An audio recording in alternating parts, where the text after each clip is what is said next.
एक सास की 5 इलेक्शन में खड़ी होने वाली बहू। सज्जनपुर गांव में रहने वाली पद्मा देवी के 5 बेटे थे, जिनके ब्याह से पद्मा 5 बहुओं कावेरी, झुमरी, हयाती, कुहू और श्रमिका की सास बन चुकी थी। सुबह का सूरज पूरे सज्जनपुर गांव को अंजोर कर रहा था। तभी पद्मा बड़बड़ाती हुई कहती है, बोलो भला, ये भी कोई किस्मत है। 5 बहुओं के होने के बावजूद ऑटो पैर अपना हाथ पांव चलाना पड़ रहा है। सोचा था कि बहू आ जाएगी तो घर निखर संवर जाएगा। सारे आस खाक हो गए। अभी पद्मा ऐसा सोच ही रही थी कि उसके कानों में अपनी 5 बहुओं के ठहाकों की गूंज फूट पड़ती है और वो आवाज को भांपती हुई छत पर आती है। क्या बात है मेरी बहुओं, मैं बुढ़िया नीचे अकेले सारा घर समेटने में जुटी हुई है और तुम मुंडेर पर बैठी मूंगफली के मजे लूट रही हो। ये सुनकर पद्मा माथा पकड़कर बोलती है, अम्मा जी, आप तो खड़े खड़े खिसियात हैं। अरे जानत हैं कि जाड़े की धूप में करारी मूंगफली खाने में बहुत आनंद मिलत है। मैं पूछती हूँ ऐसा कब तक चलेगा? अरे बहू बनकर आए एक अरसा हो गया, मगर मजाल है किसी ने अब तक एक तिनका उठाया हो। फुहर पने में तो तुम लुगाइयों ने गधे को भी पीछे पछाड़ दिया है। माँ जी, आपको तो पता है आपकी 5 बहुओं ने पॉलिटिक्स विश्व से बीए की पढ़ाई की है। भला पढ़ी लिखी बहू के पांव रसोई में शोभते हैं। अरे तो क्या जीवन भर नल्लागिरी करोगी नासपीटियों? नहीं माँ जी, हमने तय किया है कि अब हम बहुएं देश का तख्ता पलट करेंगी, क्योंकि हम इलेक्शन में उतर रही हैं। हयाती बहू शर्म हया बेच खाई है, जानती हैं न राजनीति वो दलदल है जिसके पार उतरने वाले को जनता के लिए जवाबदेह होना पड़ता है। ससुराल की बागडोर तो संभाली ना गई तुमसे, चली है देश बदलने। खबरदार जो इलेक्शन में उतरने की सोची तो। माँ जी, हम बहुओं ने मन बना लिया है, बस अब आप हमारे आड़े मत आइए। इसी के साथ सज्जनपुर गांव में पद्मा की 5 बहुओं के इलेक्शन में खड़े होने की बात हवा की तरह सन्ना उठती है। जहां कावेरी भारतीय जनता पार्टी तो वहीं झुमरी आम आदमी पार्टी तो हयाती बहुजन समाजवादी पार्टी और कुहू कांग्रेस पार्टी के चुनाव चिन्ह के पहरावे और पहचान के साथ इलेक्शन में खड़ी हो जाती है। वहीं श्रमिका बगैर किसी चुनाव चिन्ह के साधारण तौर से इलेक्शन में खड़ी होती है। सभी बहुएं बग्गी पर सवार होकर गांव में घूमती हुई इलेक्शन का प्रचार करती हैं। अब की बार मोदी सरकार, नीला बटन दबाए, भारतीय जनता पार्टी को जिताए। किसानों की बंजर भूमि पर खिलेगा कमल। कमल का चुनाव ही है जनता के कलह का खात्मा। घर घर उठेगी क्रांति, हर आदमी चुनेगी आम आदमी जनता पार्टी। अब दिल्ली ही नहीं देहात में भी होंगे बड़े बदलाव। बहुओं की नारेबाजी को सुनकर पास खड़ा खेतन खड़े शब्दों में कहता है, अरे घुइया का बदलाव, धत तेरे की। इस आम आदमी पार्टी ने तो बेचारे हम गांव के गरीबों को आम के जैसे चूस कर गुठली गड्ढे में फेंक दिया है। बिजली से लेकर पानी की बूंद का दाम भी उसूल रहा है ससुरा। यही सही समय है कावेरी, मार दे मौके पर चौका। वही तो काका, इस आम आदमी पार्टी और इनके चुनाव चिन्ह झाड़ू ने गरीबी निपटाने की बजाय देश डुबोने का काम कर दिया। कमल का बटन दबाओ और भाजपा को विजयी बनाओ, फिर देखना इस गांव की सड़कें कच्ची ना रहेंगी। हर गांव में अपना हैंड पंप होगा। अरे दादा, अरे बस करो पद्मा की बहुरानी, ये गरीबी का रायता चाय वाले ने ही चारों तरफ फैलाया है। तुम्हारी चिकनी चुपड़ी बात से का ससुरा चोर गाय वाले की घपलेबाजी हम गरीबों के घर से ओझल नहीं जाएंगे। वोट नहीं कदुआ मिलेगा तो के, भाजपा हो या आम आदमी पार्टी या कांग्रेस, इलेक्शन में जितने भी चुनाव चिन्ह के साथ खड़े होते हैं सब चिंदी चोर हैं। खेतन काका, आप मेरे साथ शामिल हो जाइए। हम जनता किसी चुनाव चिन्ह को अपना कीमती वोट देकर इन्हें इलेक्शन में नहीं जिताएंगे, बल्कि हम जनता अपना चुनाव चिन्ह तैयार करेंगी। शमिका की टिप्पणी में आकर खेतन उसके साथ चुनाव में खड़ा होता है। दिन भर इलेक्शन की रैलियां लिए 5 बहू अपने चुनाव चिन्ह के साथ सड़कों पर निकलती हैं और सांझ को घर आती हैं, जहां पद्मा कहती है, अरे बेशर्मो, ये क्या भेष धर रखा है माथे पर टोपी, हाथों में इलेक्शन के चुनाव चिन्ह। माँ जी, लगता है आपने देखा नहीं, गांव देहात की हर दीवारों पर आपकी 5 बहुओं के पोस्टर लगे हुए हैं। देखना बहुत जल्दी कुहू के कांग्रेस पार्टी की विजयी घोषित होगी। अरे अम्मा जी, हमारी प्रतिनिधि बन जाइए, काहे की जीत का डंका तो आम आदमी पार्टी ही बजाएगा। इस झाड़ू से हम गांव देहात से गरीबी के सफा चट कर देब। आहा, घर तो बहारा नहीं गया कभी इस झाड़ू से। चली हैं देहात बहारने, बड़ी बड़ी डींगे हाँकने से नहीं होता, खाना पका दिया है, जाओ ठूसो जाकर। जितने का इलेक्शन का चुनाव नहीं जीतेंगी ये बंदबुद्धि, उससे ज्यादा मेरा भेजा फ्राई कर दोगी। पद्मा के जाने के बाद पांचों बहुएं भी खा पीकर सो जाती हैं और अगली सुबह सरपंच की बैठक में पहुंचती हैं। सुना है तुम पांचों बहुएं इलेक्शन में खड़ी हुई हो। 100% सच सुना है सरपंच जी।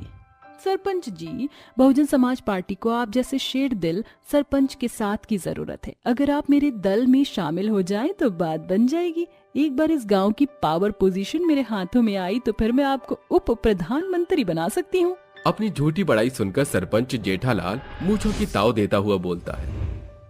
अब भाइयों और बहनों, मैं सरपंच जेठालाल निवेदन करता हूँ, अपना कीमती वोट बहुजन समाज पार्टी को दे। अपने सुंदर हाथों से चुनाव चिन्ह हाथ को ही चुने और एक बड़ा बदलाव देखें। अरे सरपंच जी, ये सब मोह माया है। कांग्रेस पार्टी काले नाग के जैसे है। इसकी आंधी इंदिरा गांधी को उड़ा ले गई, मगर ये पार्टी अब तक अस्तित्व पकड़ी है। पॉलिटिक्स की पैरवी पैतरे आप नहीं समझेंगे।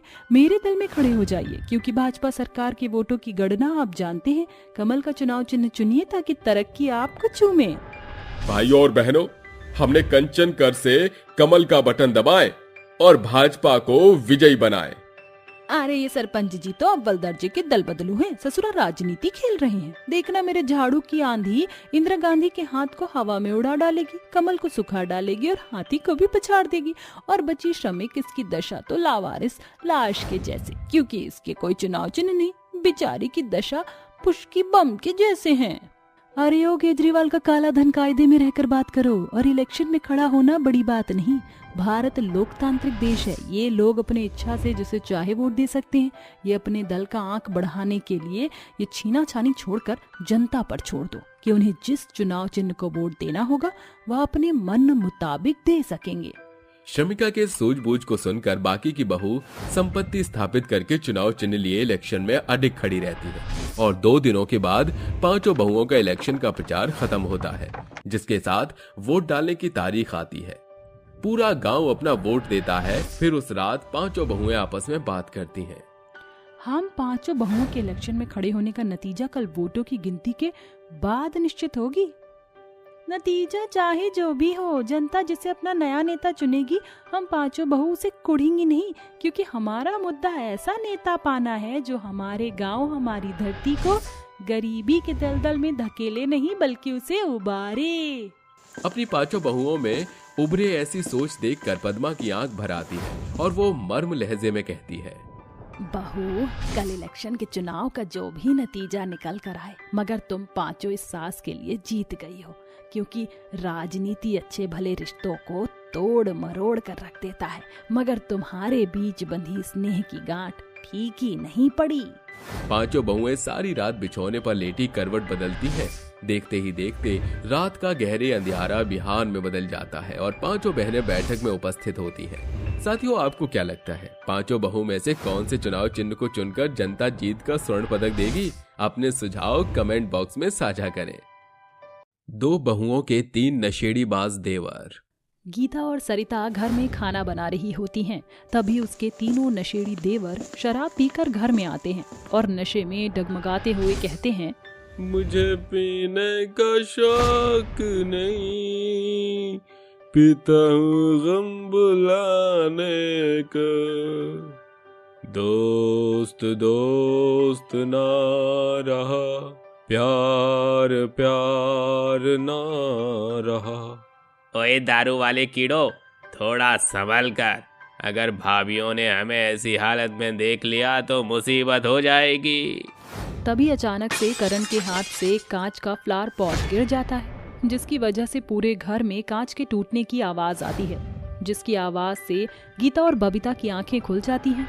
लगता है ये लोग फिर से शराब पी कर आ गए। अजी, सुनती हो? जरा उठो और देखो तुम्हारे भाइयों को। अरे यार, मुझे सोने दो, मुझे ऑफिस जाना है। सुबह सुबह ये तो रोजाना का ही ड्रामा होता जा रहा है। वहीं दूसरी तरफ बबीता अपने पति से कहती है, अजी उठो और अपने नशेड़ी भाइयों को संभालो। अरे ऐसा कब तक चलता रहेगा? ये तीनों रोजाना शराब पीकर घर आते हैं। बबीता के उठाने पर भी कैलाश उसकी एक नहीं सुनता और चुपचाप सोता रहता है, जिसके बाद गीता और बबीता दोनों अपने तीनों नशेड़ी देवरों के पास आती हैं और उन्हें कहती हैं, आज फिर से तुम तीनों शराब पीकर आए हो? अरे थोड़ी तो शर्म करो, रोज रोज शराब पीकर तुम्हें क्या मिलता है? आज किसका बहाना लगाओगे? हाँ हाँ कह दो, आज भी किसी यार दोस्त की पार्टी होगी, है ना, जिसने तुम्हें पार्टी में इतनी सारी शराब पिला दी। अरे भाभी जी, ये दारू बनाई ऐसी चीज है कि इसे कोई मना नहीं कर सकता। मुझे पीने का शौक नहीं, पीता हूँ गम भुलाने को। अरे अर्जुन जी, आपको ऐसा कौन सा गम लग गया जिसके गम में आप शराब पीते हो? अरे भाभी जी, जिंदगी में गम ही तो हैं जिन्हें जितना भूलने की कोशिश करो उतना ही याद आते हैं। एक तरफ गर्लफ्रेंड का गम, तो दूसरी तरफ बेरोजगारी का गम, तीसरी तरफ घर के ताने सुनने का गम, और गम सुनना चाहोगी? अरे नहीं नहीं, बस करो, इतना ही काफी है आज के लिए।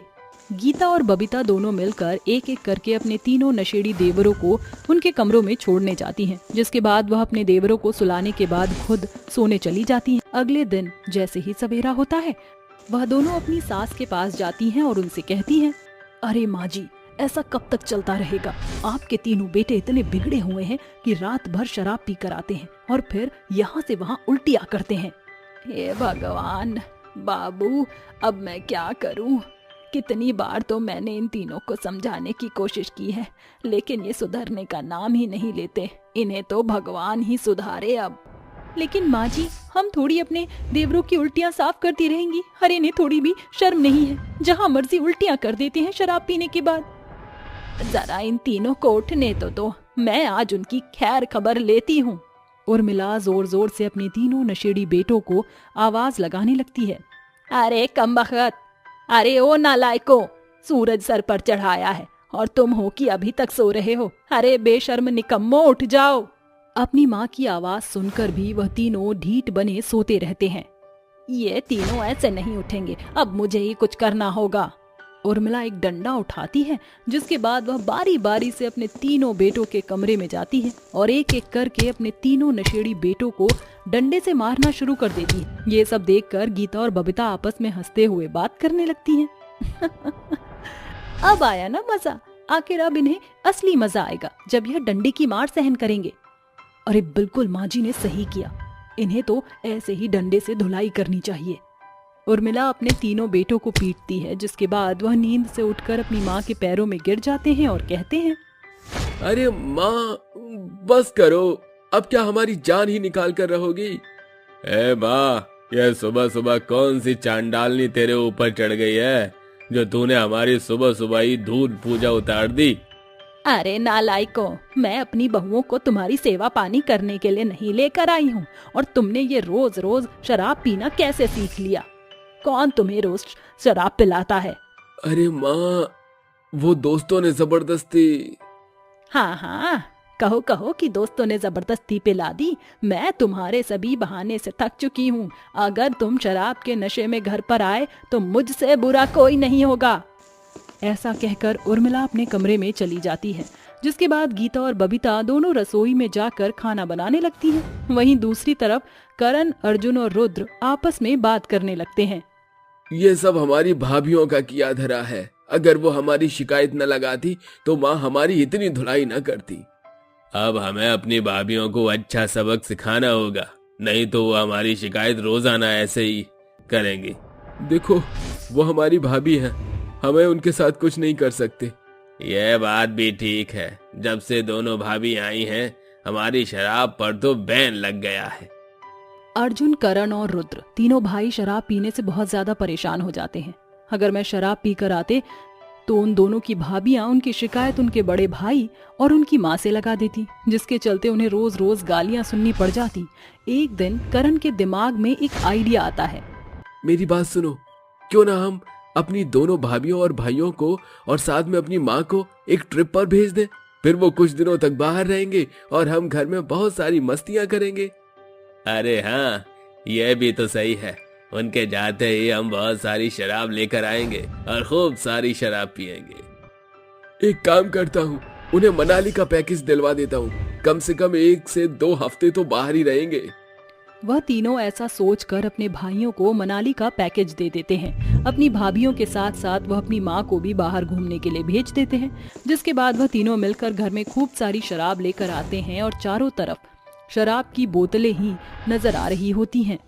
ओए बल्ले बल्ले, ओए शाबा शाबा, आज तो मजा ही आ गया। घर के सभी लोग बाहर घूमने गए हैं और हम यहाँ धूम मचाले करेंगे। हाँ भाई, देरी मत कर, जल्दी से बोतल खोल। 2 हफ्ते के लिए गीता और बबीता अपने पति और अपनी सास के साथ बाहर घूमने चली जाती हैं। वहीं दूसरी तरफ 2 हफ्ते तक करण, अर्जुन और रुद्र तीनों इतनी शराब पीते हैं कि उन्हें सुबह से शाम तक होश ही नहीं रहता। जैसे ही 2 हफ्ते बाद गीता और बबीता ट्रिप से वापस घर लौटी तो वह घर की हालत देखकर हैरान रह जाती हैं।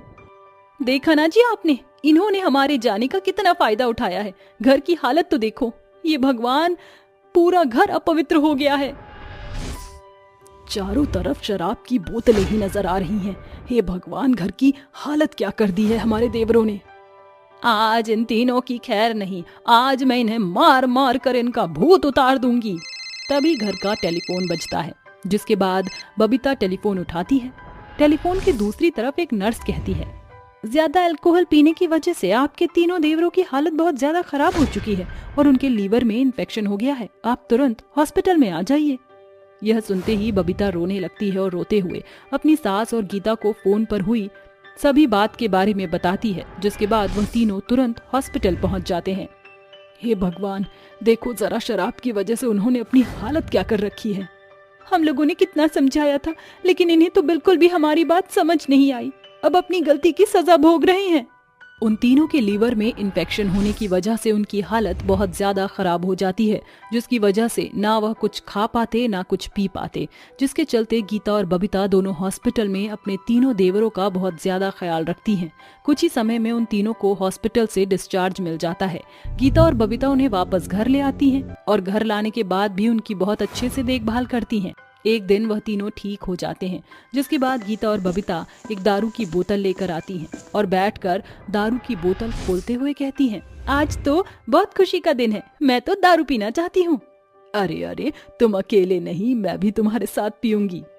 उन्हें इस तरह देख वे तीनों दारू की बोतल उठाते हैं और उसे खिड़की से बाहर फेंक देते हैं। जिसके बाद वो अपनी भाभियों से कहते हैं, मैं आपके आगे हाथ जोड़ता हूँ, हमने जो गलती की है अब कभी मत कीजिएगा। आज के बाद कभी भी हम दारू को हाथ नहीं लगाएंगे। मैं तो शराब देखना भी नहीं चाहता, मेरी नजरों से शराब को दूर कर दो। उन तीनों को उन तीनों की गलतियों का सबक मिलते हुए देख गीता और बबीता को बहुत शांति मिलती है। जिसके बाद से वह अपने तीनों देवरों के साथ खुशी खुशी रहने लगती हैं। लंबे गले वाली सास। एक गांव में एक माया नाम की औरत रहती थी। माया उम्र में 45 साल की थी, लेकिन उसे अपनी खूबसूरती का बहुत ज्यादा घमंड था। वो ये सोचती थी कि वो पूरे गांव में सबसे ज्यादा खूबसूरत है, जिसके चलते वो अपने चेहरे पर बहुत ज्यादा मेकअप भी किया करती थी।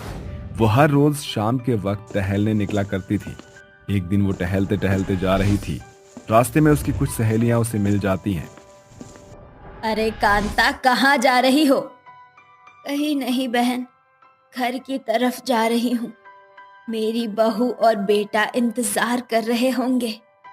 अरे कांता, जरा अपनी तरफ देखो, तुम मेरे साथ ही हो और फिर भी तुम्हारी खूबसूरती बिल्कुल पतझड़ के पेड़ की तरह झड़ गई है। अब तो तुम्हें देखकर ऐसा लगता है जैसे तुम पोती पोता वाली हो गई हो। अरे हाँ हाँ माया बहन, तुम्हारी खूबसूरती की होड़ कोई थोड़ी ना कर सकता है। तुम इतनी खूबसूरत हो कि क्या बताऊं। अरे हाँ हाँ, ये सब तो है।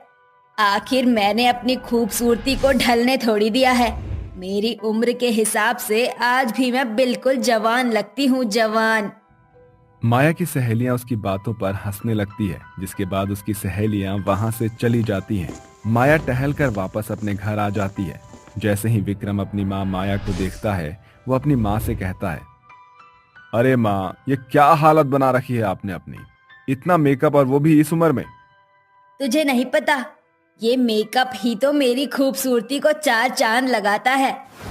अब तेरी बहू की तरह तो नहीं कि इस उम्र में भी अपनी रंग रूप और रंगत को निखार नहीं सकती। माँ, कितनी बार आपको समझाया है कि किसी के ऊपर कीचड़ नहीं उछालनी चाहिए। अरे जो सच है वही तो बोल रही हूँ। मैंने कौन सा गलत कहा है कुछ? माया को अपनी खूबसूरती के ऊपर इतना ज्यादा घमंड था कि वो अपने आगे किसी को कुछ नहीं समझती थी। यहाँ तक कि वो अपनी बहू को भी अपने आगे कुछ नहीं समझती थी। वो अपनी बहू को दिन रात ताने भी दिया करती थी। ऐसे ही धीरे धीरे कुछ दिन बाद एक दिन माया फिर से टहलने जंगल में पहुंच जाती है। यहाँ पर तो कोई भी नहीं है। वैसे खूबसूरती के लिए जंगल की एकदम ताजी ताजी हवा लेनी अच्छी बात होती है। कुछ दूरी पर चलने के बाद माया को एक साधु महाराज तपस्या करते हुए नजर आते हैं। अरे वाह, देखो तो सही, सामने कौन बैठा है? तपस्या करते हुए एक साधु महाराज। क्यों ना मैं आज इनकी तपस्या भंग कर दूं, बहुत मजा आएगा। माया वहां से गुजरते हुए गाना गाने लगती है। मेरे ढोल ना सुन, मेरे प्यार की धुन, मेरे ढोल ना सुन। माया की आवाज से साधु की आंखें खुल जाती है। इसके बाद वो अपने सामने माया को देखता है और गुस्से से माया से कहता है, ये पता होने के पश्चात कि मैं यहाँ तपस्या कर रहा हूँ, उसके बाद भी तुमने यहाँ से गुजरते हुए गाना गाया और तुमने मेरी बरसों की मेहनत को एक क्षण में भंग कर दिया। ओहो साधु महाराज, भला मैं आपकी तपस्या भंग क्यों करूंगी? मैं तो इस जंगल की खूबसूरती के चलते अपने गले को थोड़ा साफ कर रही थी। मुझे क्या तुम बेवकूफ समझती हो? मैं सब जानता हूँ। अरे बड़ी बड़ी सिद्धि प्राप्त की हुई है मैंने। सब पता है मुझे कि तू किस तरह अपनी खूबसूरती का घमंड करती है। आज मैं तुझे श्राप देता हूँ कि आज के बाद जब भी तू अपनी खूबसूरती का लोगों को घमंड दिखाएगी तो तेरी गर्दन बड़ी हो जाएगी। ऐसा कहकर साधु महाराज वहां से गुस्सा होकर चले जाते हैं। जिसके बाद माया अपने आप से कहती है, अरे बेकार में ही मुझे डरा कर जा रहे हैं। ऐसा कुछ नहीं होता है। भला इस जमाने में भी किसी को श्राप चढ़ता है क्या? माया साधु की बातों को अनसुना करके वापस घर लौट आती है और घर लौटने के बाद वो अपनी बहू से कहती है, ओहो बहू, ये तूने अपनी क्या हालत बना रखी है। अरे थोड़ा तो सही से रहा कर घर में। अरे मुझे देख, मैं तुझसे कितनी खूबसूरत लगती हूँ। ऐसा लगता है इस घर की बहू तू नहीं मैं हूँ। अरे माँ जी, मैं तो बिना मेकअप किए ही ठीक हूँ। दुर्गेश्वरी ऐसा कहकर अपने कामों में लग जाती है। जिसके बाद माया अपने कमरे में जाने लगती है, लेकिन तभी उसकी गर्दन थोड़ी सी बड़ी हो जाती, जिस पर उसका जरा सा भी ध्यान नहीं होता। वहीं अगले दिन जैसे ही सवेरा होता है, वो अपनी सहेली मुमताज के घर जाती है और उससे कहती है, अरे मुमताज, तेरे चेहरे को क्या हुआ है? हे भगवान, समय से पहले ही इतनी सारी झुर्रियां आ गई है। तू तो मेरी माँ लग रही है बिल्कुल। अरे अब उम्र के साथ ये तो होता ही है माया, लेकिन तेरी बात अलग है। तूने तो अपने आप को बूढ़ा होने ही नहीं दिया, या फिर ये कहूँ कि तू अपने आप को कभी बूढ़ा समझती ही नहीं। अरे मैं तो हमेशा ऐसी ही जवान दिखूंगी, मेरी चिंता मत कर। तभी माया की गर्दन थोड़ी सी और लंबी हो जाती है, जिसे देखकर मुमताज कहती है, मुझे ऐसा लगता है जैसे तुम्हारी गर्दन हल्की सी लंबी हुई है। अरे अरे, ऐसा कुछ नहीं है, मेरी गर्दन तो पहले जैसी ही है। माया मुमताज की बातों पर ध्यान नहीं देती। जिसके बाद वो उसके साथ थोड़ी देर बात करती है और फिर अपने घर के लिए निकल जाती है। रास्ते में चलते चलते उसकी गर्दन थोड़ी और लंबी हो जाती है। गांव के सभी लोग उसकी लंबी गर्दन देखकर हंसने लगते हैं। अरे देखो देखो, माया की गर्दन कितनी लंबी हो गई है। हे भगवान, ये तो बिल्कुल जिराफ जैसी गर्दन लग रही है। सब लोगों को अपने ऊपर हंसते हुए देखकर माया को थोड़ा अजीब लगता है। आखिर ऐसा क्यों हुआ है जो गांव का हर एक व्यक्ति मुझे देखकर हंस रहा है? माया जैसे ही घर पहुंचती है, उसका बेटा विक्रम उसकी लंबी गर्दन को देखकर उससे कहता है, माँ, आपकी गर्दन को क्या हो गया? अरे ये तो सांप की तरह निकले ही जा रही है। अरे माँ जी, आप तो बहुत भयानक लग रही हो। कहीं कोई बच्चा देख लेगा तो डर के मारे आपके सामने भी नहीं आएगा। बस कर बहू, क्या कह रही है तू? अरे मेरी गर्दन इतनी लंबी कैसे हो गई कि लोग मुझसे डरने लगेंगे? जरा मैं भी तो देखूं, आखिर कितनी लंबी हो रही है। माया शीशे के आगे जाकर खड़ी हो जाती है इसके बाद वो अपनी लंबी गर्दन देखकर रोने लगती है। हे भगवान, ये सब क्या है? लगता है साधु महाराज का श्राप मेरी गर्दन को लग गया है। अब मैं क्या करूं भगवान? ऐसा कहकर माया रोने लगती है, जिसके बाद अपनी माँ की ये सारी बातें सुनकर विक्रम उससे पूछता है, साधु महाराज का श्राप? ये कैसी बातें कर रही हो? आपको किसी ने श्राप दिया है क्या माँ? माया ये सुनकर अपने बेटे और अपनी बहू को साधु महाराज के बारे में बताती है। इसे सुनकर दुर्गेश्वरी अपनी सास से कहती है, देखा माँ जी, आप हमेशा लोगों को देखकर उनकी उम्र का मजाक उड़ाया करती थी और अपनी खूबसूरती का इतना घमंड दिखाया करती थी कि कोई आपके आगे कुछ कह नहीं पाता था।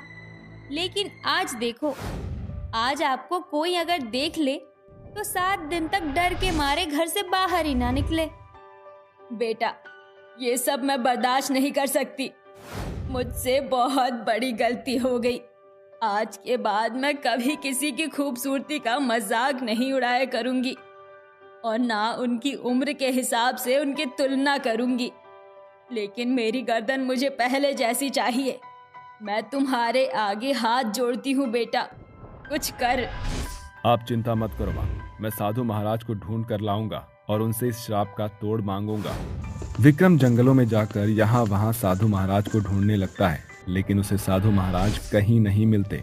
जिसके बाद बड़ी मुश्किलों के बाद उसे एक पेड़ के नीचे साधु महाराज बैठे हुए नजर आते हैं। वो उनके पास जाता है और अपनी माँ की सारी परेशानी उन्हें बताता है। जिसके बाद साधु महाराज विक्रम से कहते हैं, तुम्हारी माँ को अपनी गलती का एहसास हो गया है, तुम चिंता मत करो। अगले दिन जैसे ही सवेरा होगा, तुम्हारी माँ की गर्दन पहले की तरह बिल्कुल ठीक हो जाएगी। ये सुनकर विक्रम खुश हो जाता है और अपने घर वापस लौट आता है। जिसके बाद वो अपनी माँ को साधु महाराज की बात बता देता है। बेचारी माया रोते रोते रात को सो जाती है। अगले दिन जैसे ही सवेरा होता है, वो सबसे पहले उठकर शीशे में अपनी गर्दन देखती है। भगवान का लाख लाख शुक्र है कि मेरी गर्दन पहले की तरह ठीक हो गई।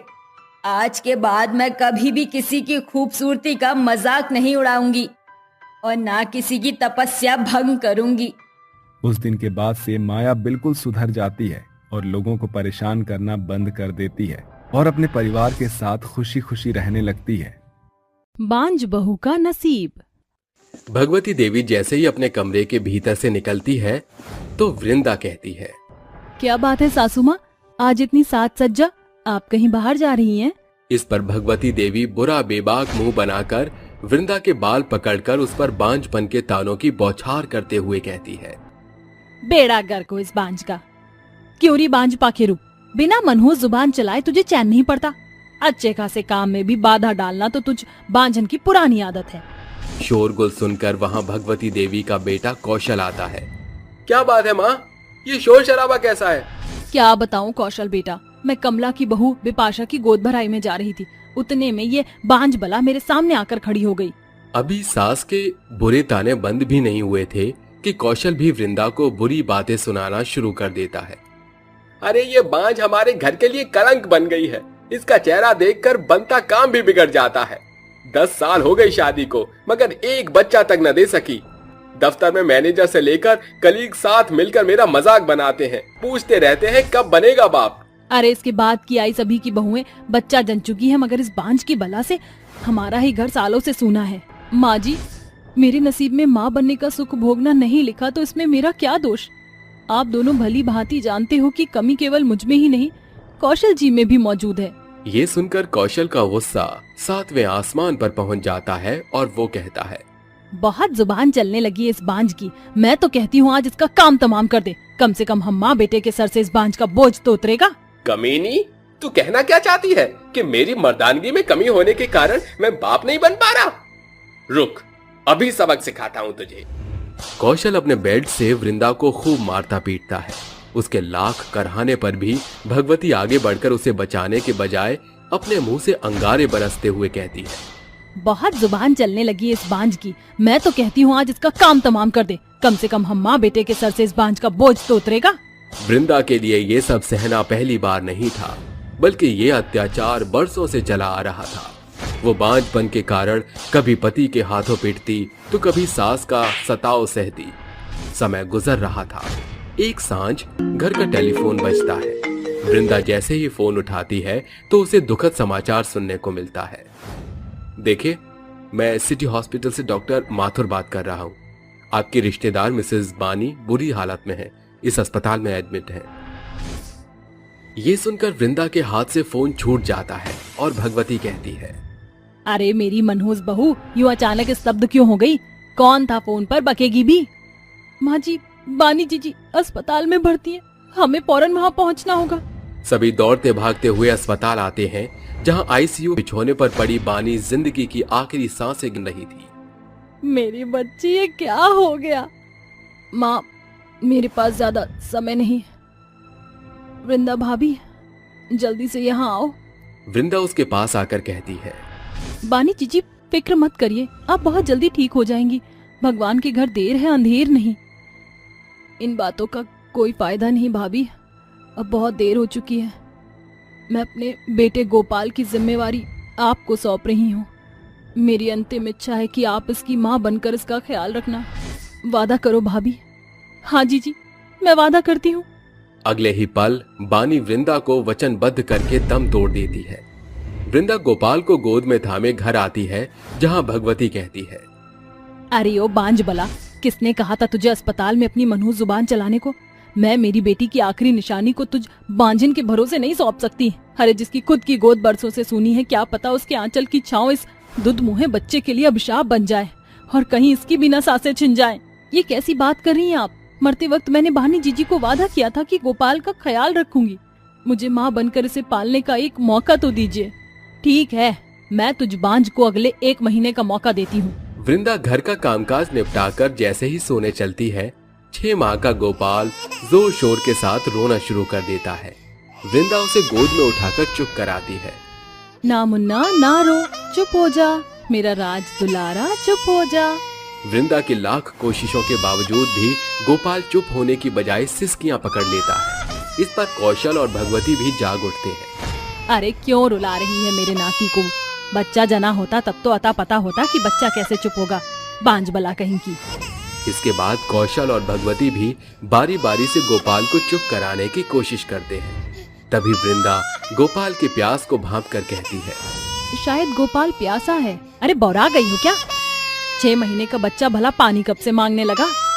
माँ जी, गोपाल 6 महीने का पड़ाव पार कर चुका है। मैंने अस्पताल के चार्ट में पढ़ा था कि 6 माह के बच्चे को दुग्ध पान के साथ जलपान कराना भी जरूरी है। वृंदा जैसे ही गोपाल को प्यार से पुचकारते हुए पानी पिलाती है, गोपाल उसी पल छिन सो जाता है और वृंदा कहती है, देखा माँ जी? अरे हाँ, अब अपनी इस बात का बखान करना बंद कर। भूल मत, तू बांझ है, बड़ा ही कोई तीर नहीं मार लिया। गुजरते हर एक दिन के साथ 1 सप्ताह का पड़ाव पार हो जाता है, जिसके साथ गोपाल के प्रति वृंदा का लगाव माँ से बढ़कर हो जाता है। वो प्रत्येक रात गोपाल के जागने के कारक उसके संग रात जगा करती है और सूर्यास्त से पहले उठकर घर का कामकाज किया करती। काम से फुर्सत पाते ही वृंदा गोपाल के साथ समय बिताया करती थी। अब माँ अपने गोपाल की पहले मालिश करेंगी, फिर उसको नहाई कराएंगी। भगवती बाहर खड़ी खिड़की से झांकते हुए कहती है, इसके गोदी में गोपाल कितने सुकून में दिख रहा है। अभी तो गोपाल की माँ बनकर सेवा सहाय करते सप्ताह भर ही बीता है और इतने में ही मेरी ये बांझ बहू सूखकर कांटा हो गई। सब कुछ सही चल रहा था, फिर एक रोज गोपाल की तबीयत पर बन आती है। सभी उसे लेकर अस्पताल आते हैं, जहां डॉक्टर कहता है, देखिए, माँ का दूध मुहैया न होने की वजह से बच्चे को अंदरूनी कमजोरी है, आपको इसका खास ख्याल रखना होगा। जैसे ही वृंदा गोपाल को उठाने के लिए आगे हाथ बढ़ाती है, भगवती भड़कते हुए कहती है, दूर कर अपने इस मनहूस हाथों को। तुझ बांझ के साय से ही आज गोपाल का ये हश्र हुआ है। बांझिन ममता की झूठी आड़ में तू मेरे गोपाल को मारना चाहती है। सभी घर आते हैं, मगर गोपाल चुप होने का नाम नहीं लेता। पर जैसे ही वृंदा उसे अपनी गोदी में लेती है, गोपाल आंखें मूंदकर सुकून से सो जाता है। निस दिन वृंदा गोपाल की सेहत के लिए हर एक तप व्रत करती है। ऐसा कोई मंदिर और मूर्त नहीं बचा था जिसे उस बांझ बहू ने पूजा न था। शायद उसका फल था कि गोपाल आज एकदम स्वस्थ हो गया। अब गोपाल एकदम फिट एंड फाइन है। शुक्रिया डॉक्टर साहब। शुक्रिया मुझे नहीं, इसकी माँ को कहिए माताजी। बहू, माँ होकर भी मैं तेरी ममता को देख ना सकी। हमेशा तुझे बांझ का बुरा ताना देकर तेरे मन को भेदती रही, मगर ये भूल गई कि पालने वाले का दर्जा जन्म देने वाली माँ से बढ़कर होता है। देवकी ने कान्हा जी को जन्म दिया, मगर कहलाते तो कान्हा यशोदा नंदन ही है। हाँ वृंदा, अगर बानी भी जिंदा होती तो वो भी गोपाल का इस कदर ध्यान न रख पाती। माँ जी, कौशल जी, मुझे इस बात की बड़ी खुशी है कि आज आपका नजरिया बदल गया। अब मेरे माथे पर लगा बांझ का कलंक मिट गया। वृंदा ने भले गोपाल को अपनी कोख से जन्म नहीं दिया, मगर गोपाल के प्रति उसका प्यार परवान चढ़ता देख भगवती को ये एहसास हो ही गया कि कभी कभी खून के रिश्ते भी दिल के रिश्ते के आगे फीके पड़ जाते हैं।